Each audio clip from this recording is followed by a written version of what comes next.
وہ کہتے ہیں کہ مجھے توڑنے کی کوشش میں مجھے مسلسل قید تنہائی میں رکھا جا رہا ہے۔ 1 سال سے میرے ذاتی ڈاکٹر کو معائنے کی اجازت نہیں دی گئی۔ کئی ہفتے تک اخبارات اور ٹی وی بند کر دیے جاتے ہیں۔ فیملی ممبران اور وکلا تک کو ملنے سے روکا جاتا ہے۔ 1.5 سال سے سیاسی رفقا سے ملاقات نہیں ہونے دی گئی۔ عاصم منیر کے لیے میرا پیغام ہے کہ مجھ پر دباؤ ڈالنے کے لیے چاہے وہ میرے خاندان میں سے جس کو بھی قید میں ڈال دیں، نہ میں جھکوں گا، نہ اس ظلم کو قبول کروں گا۔ میں اپنی حقیقی آزادی کی جدوجہد ہر حال میں جاری رکھوں گا۔ دیکھیں، معاملہ یہ ہے کہ عمران خان کو اس بات کا بخوبی ادراک ہے۔ کچھ لوگ کہتے ہیں کہ عمران خان سیاسی طور پر اتنے شارپ نہیں ہیں، ان کو سیاست نہیں آتی، انہیں سیاست سیکھنی چاہیے۔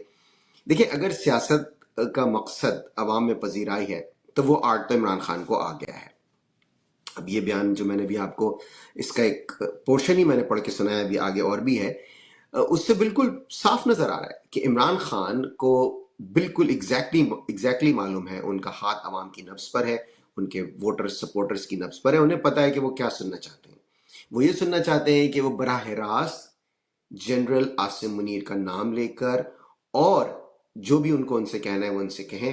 اور پاکستان میں جو قیادت ہے، ظاہر ہے ان کی مجبوریاں ہیں، بہت سے لوگ کھل کر بات نہیں کر پاتے، جبکہ عمران خان بالکل کھل کر بات کرتے ہیں۔